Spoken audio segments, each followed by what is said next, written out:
Hey, what's going on, guys? I was trying to avoid it from being a minute, but I recently had my second son, so hands have been kind of tied. Still trying to find out what pockets of time in the day I'm going to have. But I did have some more interesting news coming up about kind of some of the plans that we may have for our roster, what Robert Saleh and JD may be gearing up for draft wise in terms of what this move could mean for us. But the big headline is going to be that we have another competition coming up.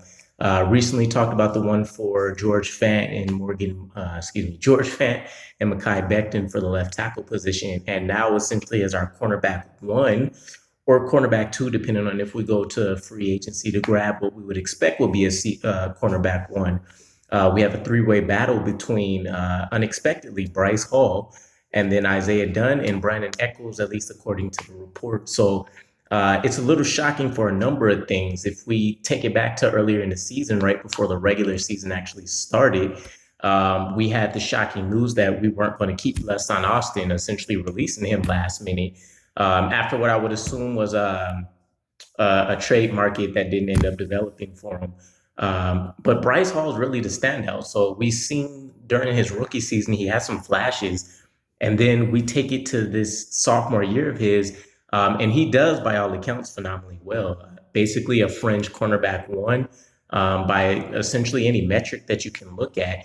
And personally, and I think a lot of people would agree with this as well, the one main thing that would keep him from being a surefire cornerback one and kind of being up there in the top half of discussions for best cornerbacks in the league is basically going to be his turnover ratio. He's only had one in the two seasons. Or he might be at two, but I'm pretty sure it's one over two seasons. But if we take a look at some of the stats and just the metrics that were tied to things for him this season, he's fifth in solo tackles, which is more important than just the total for a number of reasons. But the big thing is this lets us know, him being directly involved in the play and not really necessarily cleaning up anything per se. There's still a lot more to it than that, but he was eighth in targets, so top 10 in the league. And if you think about how bad the defense struggled for the Jets, that makes a lot of sense. So we're talking about where his numbers line up makes a lot of sense based on the offense always having to play catch up, the defense kind of being ran through and gassed after a while, with the offense repeatedly having three and outs and kind of the earlier Zach Wilson performances, things of that nature. But eighth in targets, he's ultimately tied for 14th in catches allowed and tied for, I believe it's sixth, with 14 pass breakups. And I believe this was I want to say he did have two picks. He had one in his rookie season, and then he had another one this season. But either way, ultimately, comparing him to being in a battle with Isaiah Dunn and Brandon Echols, who was able to have a pretty solid season himself as an incoming rookie, two turnovers himself, and then he was in on numerous athletic plays. The biggest one being the Tom Brady interception that kind of blew up for him having the ball sign. But either way, we're talking about at this point a player in Bryce Hall who's taking on some of the top players. I remember dropping the video for him battling Jamar Chase, and I think he only ended up having like two receptions and 27 yards that game. But him versus Brandon Echols, incoming rookie, fresh legs, crazy athletic, but still trying to get his feet wet and things. And even with the development and stuff, it's a little shocking to see that Bryce Hall hasn't earned himself a surefire starting role because, again, according to some of the reports and info I dug up, Michael Carter II is the only official starter in the secondary that the team has pegged in. So that leads us to think, obviously, some of the other talks have been that we're expecting to bring in a cornerback that can cause those turnovers and force the issue to help us out. Maybe Bryce Hall continues to develop there, but literally, again, that's kind of really the only thing that's been holding him back. If you take a look at the other players in that top echelon, who also has a multitude of pass breakups, among other things, just strong coverage skills, is going to be that we're seeing them hit 4, 5, 6, 8. I think the top player this season had 11, and I think that was, I want to say, J.C. Jackson.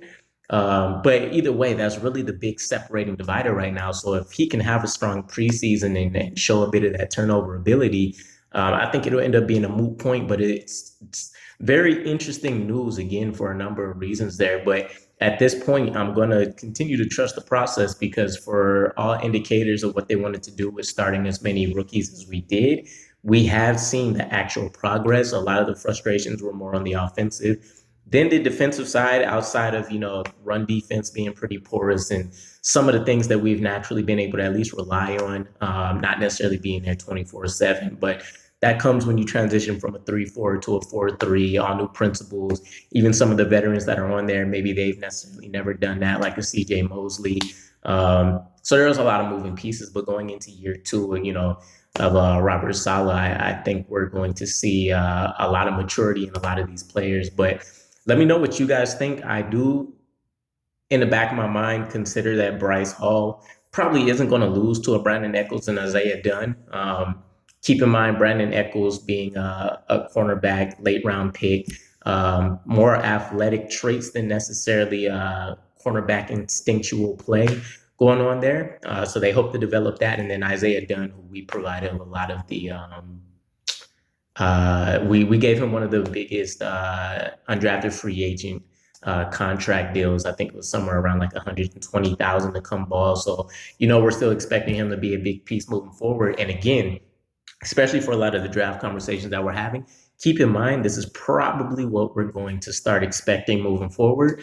That we're going to put a priority on later round picks in the secondary with crazy athletic traits that we think we can coach up and develop under the scheme. So, we're not necessarily relying on any one man coverage versus zone coverage kind of principle either way. Salah's talked on numerous occasions about how ideal it is that people can win on the third downs and just the man coverage plays in general, even though we probably skew a little bit closer to zone coverage type plays. But let me know what you guys think. Who would we potentially bring in as a cornerback one for us? And do you guys think Bryce Hall can potentially lose his cornerback two or cornerback one position to Brandon Echols or Isaiah Dunn? Either way, I'm going to see how often I can drop more content for you guys now. But I'm going to head back to the baby. I'll catch up with you guys again.